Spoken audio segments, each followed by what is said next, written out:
नमस्कार,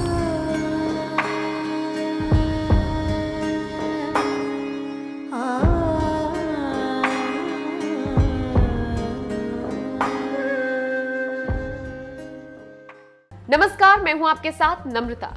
राहु की काली छाया जिस पर पड़ जाए उसका अंत करीब समझिए। शनि के मित्र राहु के शुभ अशुभ प्रभाव में व्यक्ति का उद्धार भी होता है और विनाश भी।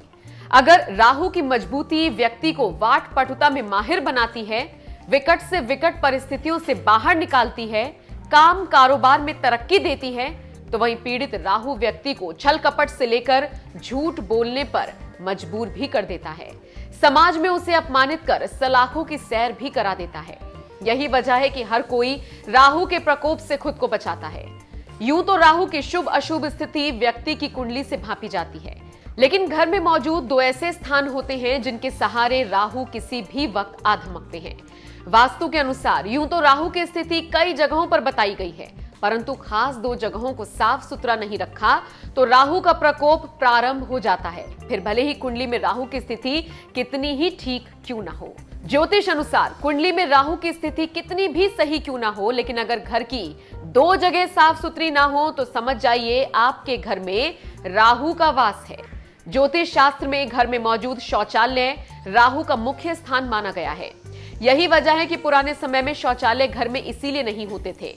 फिर जब घर में ही शौचालय रखने की परंपरा शुरू हुई तो घर के पीछे थोड़ी दूर पर ही शौचालय बनते थे, परंतु आजकल तो घर के भीतर ही शौचालयों का निर्माण होता है।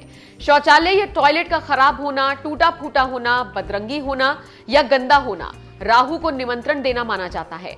यदि गलती से आपका शौचालय ईशान कोण में बन गया है तो फिर ये बहुत ही धन हानि और अशांति का कारण बन जाता है।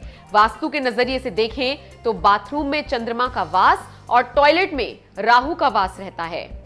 यदि चंद्रमा और राहु एक जगह इकट्ठे होते हैं तो ये ग्रहण योग बनाते हैं। इससे चंद्रमा दूषित हो जाता है। चंद्रमा के दूषित होते ही कई प्रकार के दोष उत्पन्न होने लगते हैं, क्योंकि चंद्रमा मन और जल का कारक है, जबकि राहु को विष समान माना गया है जो मस्तिष्क को खराब करता है।